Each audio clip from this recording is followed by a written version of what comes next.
Welcome back. We're gonna get back into this. We're gonna talk about the Jackson Five. Um, when they went to Detroit, when Bobby Taylor got them. See, when the Jackson Five went with Bobby Taylor, they they had to work extremely hard. Like a lot of people don't understand the work they actually went through with Bobby Taylor. Bobby Taylor was like a no nonsense uh, kind of guy when it came to you know, to singing and doing his own thing like that. So he had to really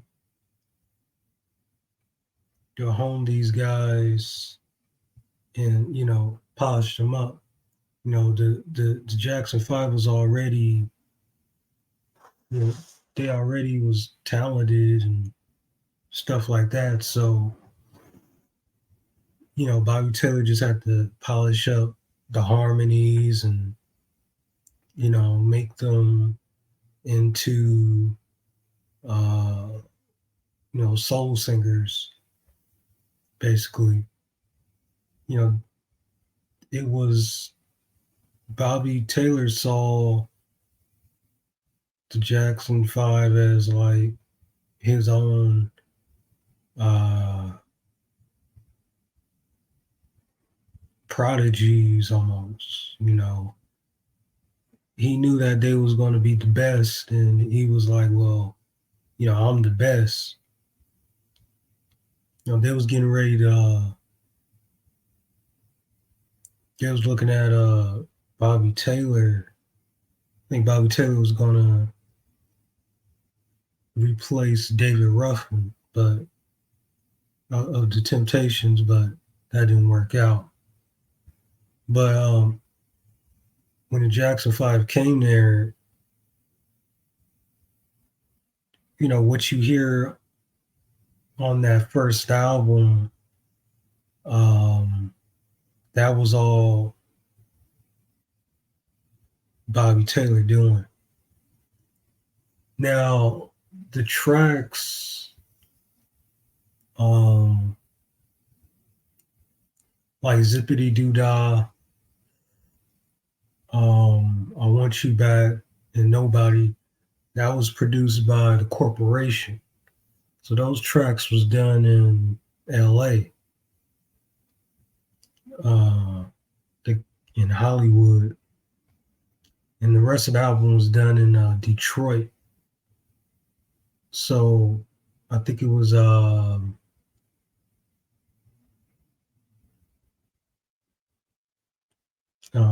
I'm trying to remember where that studio was. I think it was. I'm trying to remember. Was it Golden World Studio? Something like that. They did, but that's where they cut the Jackson Five tracks at the vocals and stuff like that. Um,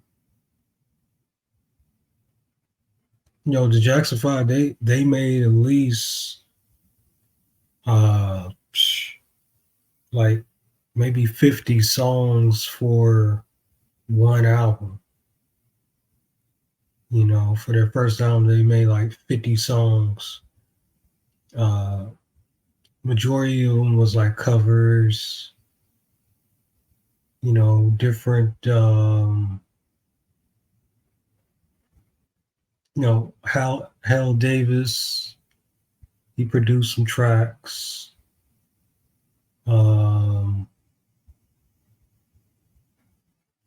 he did some producing. Most of the tracks, didn't make the album. Like there was like a misprint on the first album. They did a Four Tops cover, Reach Out.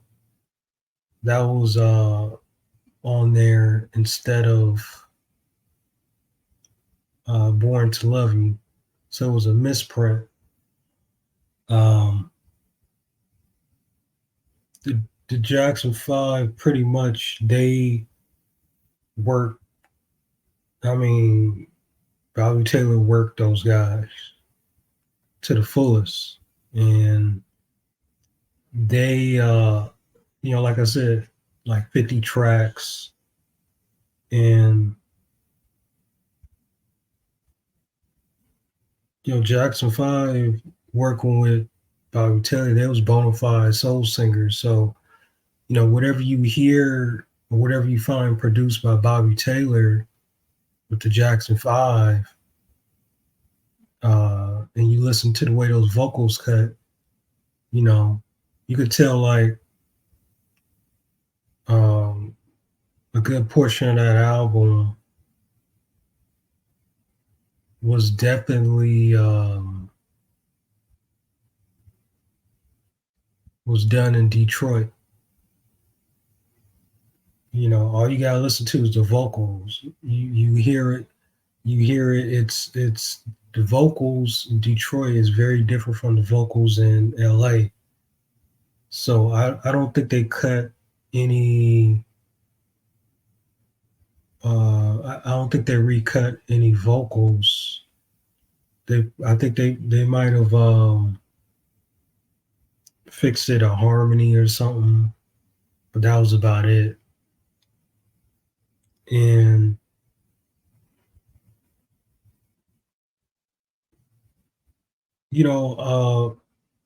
Bobby Taylor did have a problem with Berry Gordy, regarding the album's name. It was Diana Ross Presents the Jackson 5, but Bobby Taylor's like, I put in the work. She's not a producer on the album. She doesn't have any songs on the album that any covers or any Supreme covers, anything, or but Berry Gordy was like, hey, this is the perfect marketing scheme. She just left the Supremes, and Berry was like, hey, we could do something with this, make like, hey, they came out with her. But that was the machine. Of course they lied, you know what I'm saying? And Bobby Taylor felt away about it. And Bobby Taylor kind of just,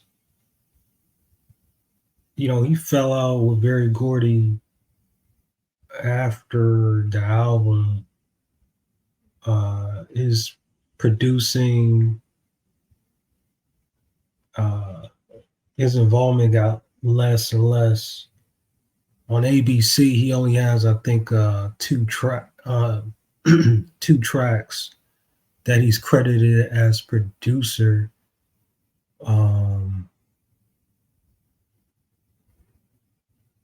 They might have just only like two tracks, but he cut like probably a dozen more on the ABC sessions alone.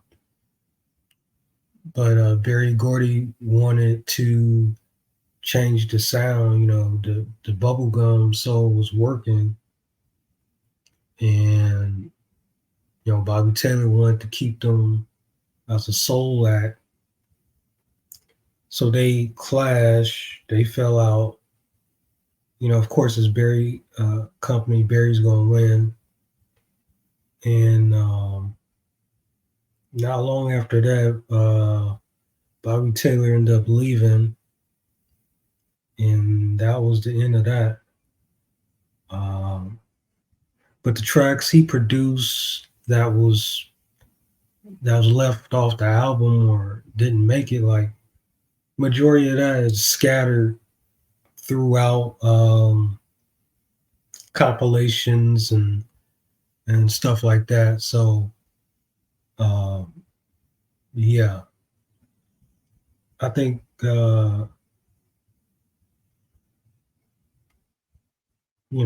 Bobby Taylor. I think he has a credit as a producer on the Ben album, but I think they kind of like scrubbed that away.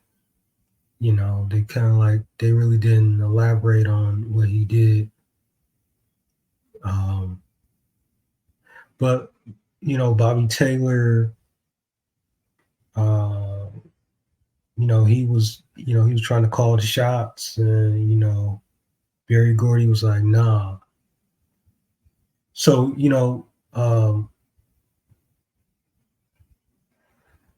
most of the tracks that Bobby Taylor produced on the album, of course, that was the Funk Brothers. So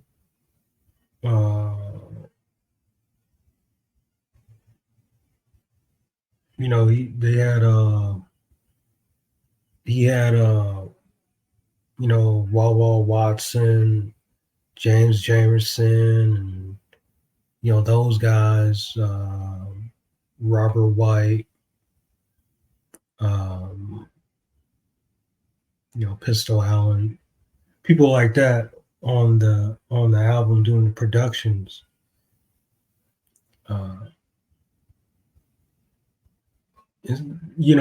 The stuff that didn't make the album was actually good. You know what I'm saying? Like, if you go dig up those tracks, and then the ABC, he did the ABC, some of the ABC sessions that didn't make the album.